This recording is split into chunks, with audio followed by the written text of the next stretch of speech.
Shalom Bapak, Ibu, Saudara-saudari, dan teman-teman semua. Puji Tuhan, kita dapat bertemu kembali dalam acara KKR kita saat ini. Tak terasa kita sudah tiba pada hari yang ke-8 dan hari ini merupakan hari yang terakhir dalam program ini. Dan firman Tuhan yang akan saya sampaikan pada saat ini tentang God's People, yaitu umat Tuhan. Sebelum saya sampaikan KKR saya, mari kita berdoa. Allah Bapa kami yang bertata dalam kerajaan surga Tuhan, terima kasih Engkau telah memimpin kami dari awal KKR hingga akhir ini Tuhan. Dan berkati KKR yang akan saya sampaikan menjadi pedoman bagi kita semua Tuhan, bagi keluarga kami yang di sana yang jauh Tuhan, bagi teman-teman kami, bagi yang menonton ini Tuhan. Dalam nama Tuhan Yesus kami mengucap syukur kepadamu. Amin. Apabila kita membicarakan tentang umat Tuhan, siapakah umat Tuhan yang dimaksud? Mari kita lihat dalam buku Matius pasal 17 ayat 1-3.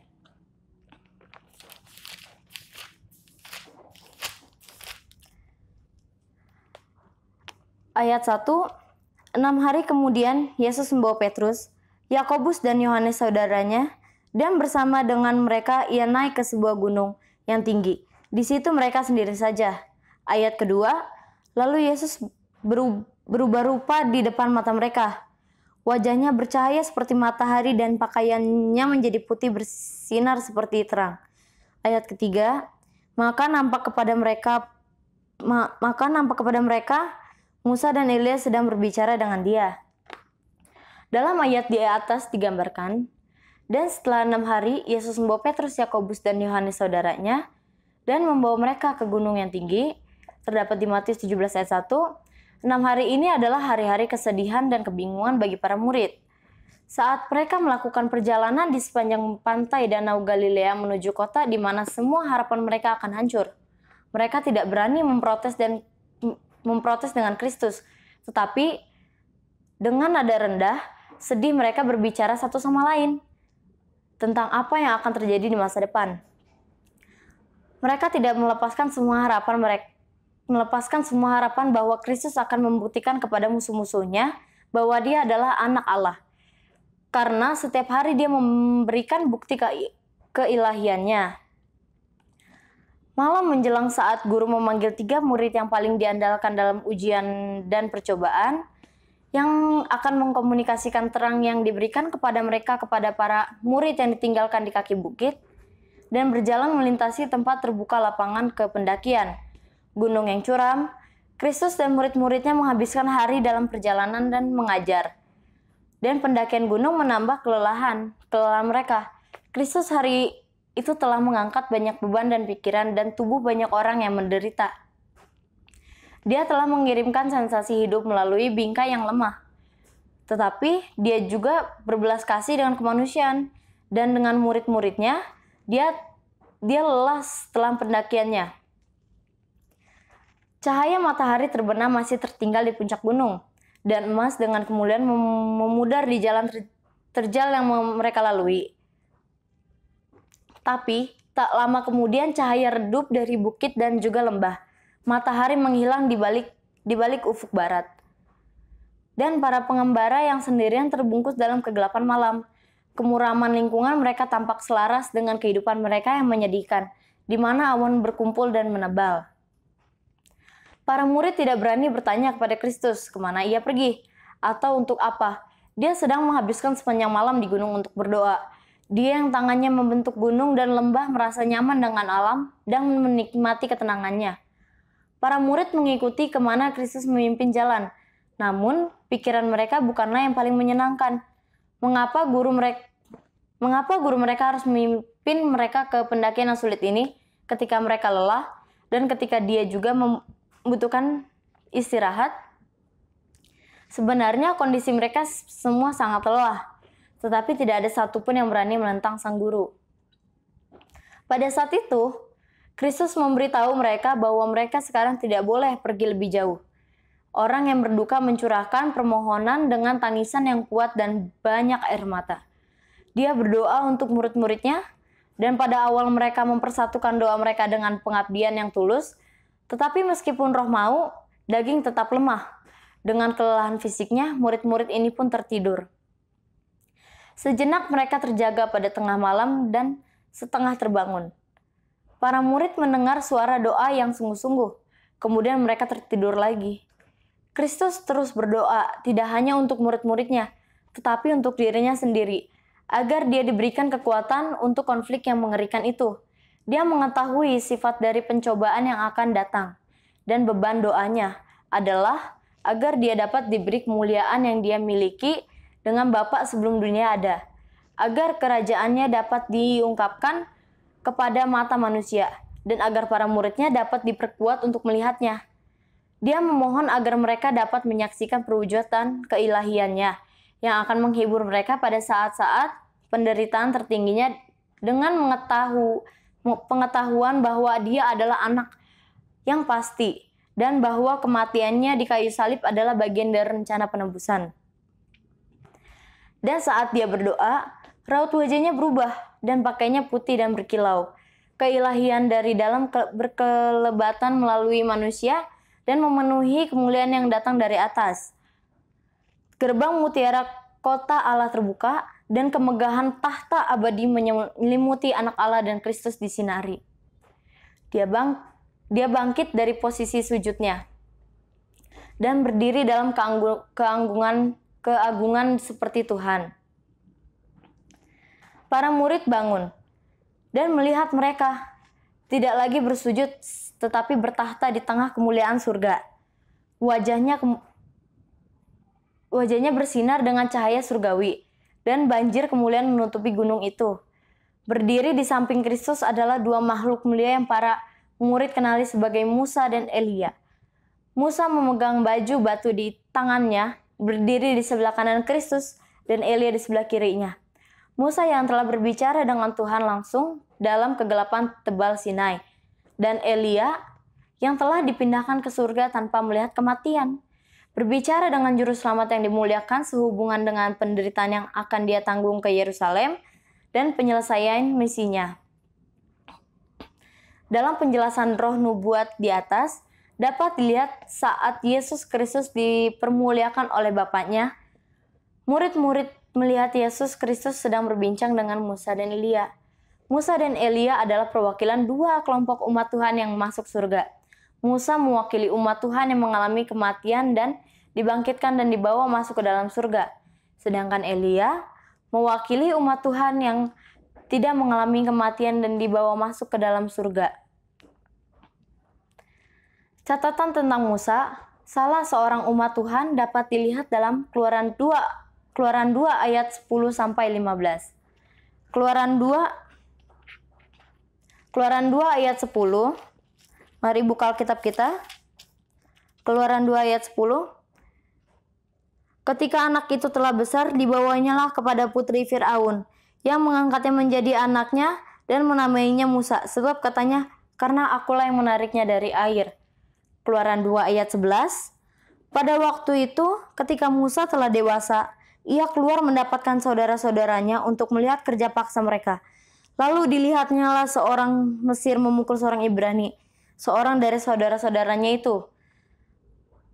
Ayat 14. Tetapi jawabnya, siapakah yang mengangkat engkau menjadi pemimpin hakim atas kami? Apakah engkau bermaksud membunuh aku sama seperti engkau telah membunuh orang Mesir itu? Musa menjadi takut sebab pikirannya, tentulah perkara itu telah ketahuan. Ayat 15. Ketika Firaun mendengar tentang perkara itu, dicarinyalah ikhtiar untuk membunuh Musa. Tetapi Musa melarikan diri dari hadapan Firaun dan tiba di tanah Median. Lalu ia duduk di tepi sebuah sumur. Tuhan mau menggunakan Musa untuk membawa keluar umatnya yang sedang diperbudak di Mesir agar bisa kembali beribadah kepadanya dengan benar. Selanjutnya, di Keluaran 11 ayat 10. Keluaran 11 ayat 10.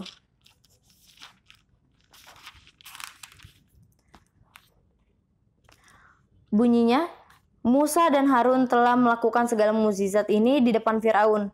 Tetapi Tuhan mengeraskan hati Firaun sehingga tidak membiarkan orang Israel pergi dari negerinya. Upaya mengeluarkan bangsa Israel dari perbudakan di Mesir tidaklah mudah. Ada banyak peristiwa yang terjadi, namun Firaun sebagai raja Mesir tetap berkeras tidak mengizinkan bangsa itu pergi. Sampai pada akhirnya, ketika seluruh anak pertama orang Mesir, termasuk anak pertama Firaun, hingga akhirnya Firaun bertekuk lutut dan mengizinkan bangsa Israel pergi dan dengan bebas dari perbudakan negerinya. Selanjutnya, Keluaran 12 ayat 31. Bunyinya, lalu pada malam itu dipanggilnyalah Musa dan Harun, katanya, bangunlah, keluarlah dari tengah-tengah bangsaku, baik kamu maupun orang Israel, pergilah, beribadahlah kepada Tuhan seperti katamu itu. Pada akhirnya, Musa berhasil dipakai Tuhan memimpin keluar umat Tuhan dari perbudakan di Mesir dan memimpin mereka menuju tanah perjanjian di tanah Kanaan. Alkitab mencatat terdapat di Bilangan 12 ayat 3. Mari kita sama-sama buka Bilangan 12 ayat 3.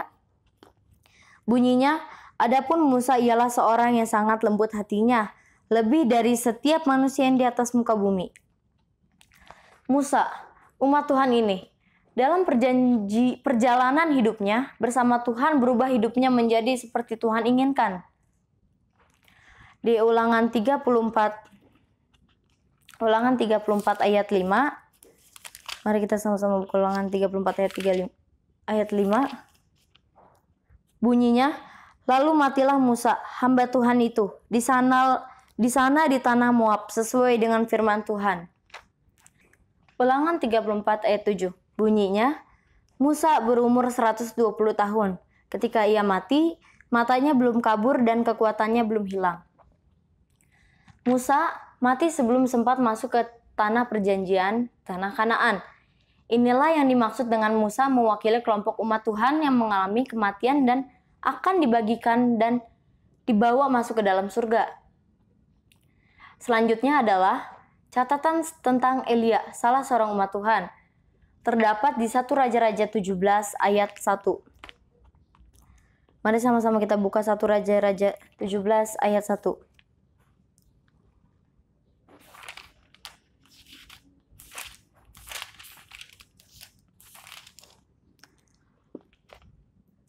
Lalu berkatalah Elia, orang Tisbe dari Tisbe sampai hingga Gilead, kepada Ahab, demi Tuhan yang hidup, Allah Israel yang kulayani, sehingga tidak akan ada embun atau hujan pada tahun-tahun ini kecuali kalau kukatakan.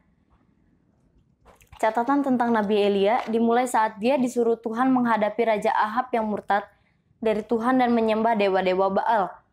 Elia menyampaikan bahwa negerinya tidak akan turun hujan selama beberapa tahun ke depan, yang menyebabkan kesengsaraan yang besar bagi negeri itu dan rakyat yang ada di sana. Tuhan juga beri pengalaman bagi Elia untuk membangkitkan seorang anak yang sudah mati. Terdapat di 1 Raja-Raja 17 ayat 19. Bunyinya, kata Elia kepadanya, berikanlah anakmu itu kepadaku. Elia mengambilnya dari pangkuan perempuan itu dan membawanya naik ke kamar di atas dan membaringkan anaknya itu di tempat tidur. Lanjut ayat 22.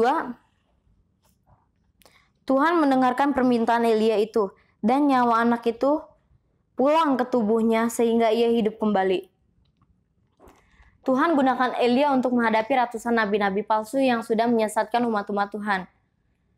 Cerita ini dapat dibaca dalam 1 Raja-Raja 18 ayat 20 sampai 46.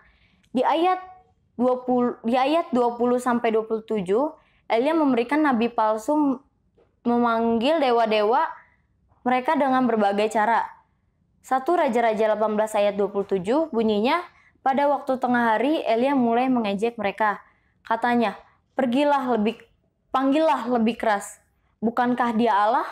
Mungkin ia merenung, mungkin ada urusannya, mungkin ia berpergian, mungkin ia tidur dan belum terjaga. Di 1 Raja-Raja ayat 18 ayat 30, kata Elia kepada seluruh rakyat itu, datanglah dekat kepadaku. Maka mendekatlah seluruh rakyat itu kepadanya. Lalu ia memperbaiki mezbah Tuhan yang telah diruntuhkan itu. di 1 Raja-Raja 18 ayat 31, kemudian Elia mengambil 12 batu menurut jumlah suku keturunan Yakub. Kepada Yakub ini telah datang firman Tuhan, engkau akan bernama Israel. Di ayat 36, kemudian pada waktu mempersembahkan korban petang, tampillah Nabi Elia dan berkata, ya Tuhan, Allah Abraham, Ishak dan Israel, pada hari ini biarlah diketahui orang bahwa engkau Allah di tengah-tengah Israel dan membawa aku ini hambamu dan bahwa atas firman-Mu lah aku melakukan segala perkara ini. Di ayat 40, kata Elia kepada mereka, tangkaplah nabi-nabi Baal itu, seorang dari mereka tidak boleh luput. Setelah ditangkap, Elia membawa mereka ke sungai Kison dan menyembelih mereka di sana. Di ayat 41, kemudian berkatalah Elia kepada Ahab, pergilah, makanlah dan minumlah, sebab bunyi derau hujan sudah kedengaran. Tuhan membawa Elia hidup-hidup naik ke surga, disaksikan pembantu Elisa. 2 Raja-Raja 2 ayat 11, bunyinya, sedang mereka berjalan terus sambil berkata-kata, tiba-tiba datanglah kereta berapi dengan kuda berapi memisahkan keduanya. Lalu naiklah Elia ke surga dalam angin badai. Elia salah seorang manusia yang tidak mengalami kematian. Manusia lainnya adalah Henok. Mereka berdua masuk langsung ke surga karena Elia dan Henok mengasihi dan menuruti Tuhan dengan sepenuh hatinya. Musa dan Elia dan banyak lagi umat-umat Tuhan lainnya yang semuanya mengasihi dan menuruti segala perintah Tuhan, semuanya akan tinggal di surga, hidup berbahagia selamanya. Kita juga sebagai umat-umat Tuhan di akhir zaman ini juga rindu masuk surga, bertemu Tuhan kita Yesus Kristus. Sebagai penutup adalah doa dan harapan saya agar kita semua diberi kesetiaan, ketaatan, dan penurutan sampai pada akhirnya dan berkumpul di surga mulia. Sekian dari khotbah saya, Tuhan memberkati.